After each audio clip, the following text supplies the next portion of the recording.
इतना तो तय है कि मालेगांव ब्लास्ट पर आज के फैसले के बाद भगवा के खिलाफ नैरेटिव फैलाने वाली यूनिवर्सिटी के प्रोफेसर और छात्रों को आज शायद नींद भी ना आए। आज रात शायद वो खाना भी ना खाए। वैसे खाने से याद आया, अव्वल शिक्षा के साथ साथ बहस और विवादों की जमीन जेएनयू में खाने को लेकर अब एक नई बहस छिड़ गई। देश की सबसे बड़ी यूनिवर्सिटी अब वेज और नॉन वेज पर चर्चा कर रही है। चर्चा में विवाद भी है और जब विवाद है तो एक दूसरे पर गंभीर आरोप भी है। लेफ्ट और राइट विंग इस विवाद के सेंटर में। ये दो लेटर है, एक राइट की ओर से और दूसरी लेफ्ट की ओर से। राइट कहता है सावन में वेज का रास्ता अलग रहने दो क्योंकि यही राइट चॉइस है। लेफ्ट कहता है राइट का यह तरीका राइट नहीं है, छात्रों को बांटने की कोशिश है। दरअसल जेएनयू के माही मांडवी छात्रावास के विद्यार्थियों ने आपसी सहमति से एक व्यवस्था बनाई। तय किया कि वेज खाने वाले और नॉनवेज खाने वाले विद्यार्थी अलग अलग मेज पर बैठकर खाना खाएंगे। ऐसा खासतौर से सावन के महीने को देखते हुए तय हुआ क्योंकि शाकाहारी छात्र मांसाहारी छात्रों के साथ बैठकर खाने में थोड़ा असहज थे। लेकिन तभी छात्रों के वामपंथी धड़े ने आरोप लगाया कि जेएनयू में वर्षों से मेस में वेज और नॉनवेज की टेबल एक जगह लगाई जाती है और मेज अलग करवाकर विद्यार्थी परिषद के लोग छात्रों को बांटना चाहते हैं। वहीं विद्यार्थी परिषद इस आरोप को बेतुका बता रहा है। वेज स्टूडेंट्स खाना खा रहे हैं, शाकाहारी छात्र खाना खा रहे हैं, बीच में कोई एक मांस खा रहा है, वो वहाँ टेबल पे डाल रहा है, तो इससे दिक्कत हो रही थी आपस में एक दूसरे को।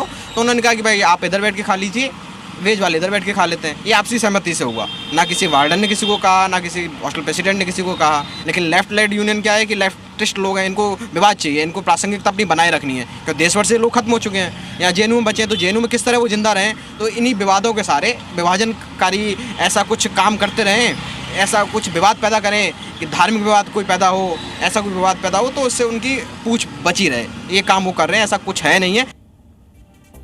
आरोप अपनी जगह है, लेकिन सवाल है कि आपसी सहमति से एक व्यवस्था बनाना बांटने की कोशिश है या सहमति से बनी इस व्यवस्था को बांटने की कोशिश दिखाना छात्रों को बांटना है। मैं जो कह रहा हूं उसे फिर से सुनिए, फिर गहराई और गंभीरता से इन दो सवालों में फर्क को समझिए, फिर सोचिए इन दोनों में से कौन सी स्थिति को आप कैसे समझते हैं, सही क्या है और गलत क्या है।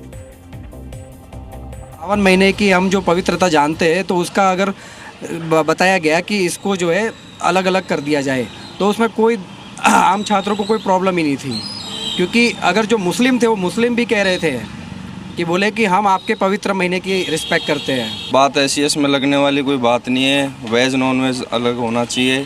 किसी की श्रद्धा होती है कि उसको वेजिटेरियन खाना है, किसी को नॉन वेज खाना है, तो इनको दोनों को एक साथ कंबाइन नहीं करना चाहिए। दोनों के अलग अलग टेबल होनी चाहिए, खाना अलग बनना चाहिए, सब चीज़ सेपरेट होना चाहिए।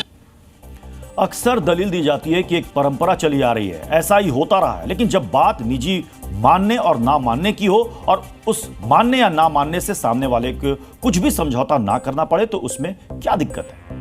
अगर वेजिटेरियन बच्चे अलग मेज पर खाना चाहते हैं तो इसमें नॉनवेज खाने वालों का ना तो अपमान हो जाता है और ना उन्हें कोई दिक्कत भी होनी चाहिए।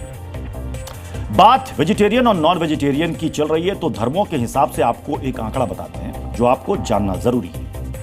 ईसाई धर्म में सबसे अधिक पुरुष 80% और महिलाएं 78% मांसाहारी हैं। वहीं मुस्लिम धर्म में 79.5% पुरुष और 70.2% महिलाएं मांसाहारी, जबकि सबसे कम हिंदू धर्म में 52.5% पुरुष और 40.7% ही महिलाएं मांसाहारी हैं।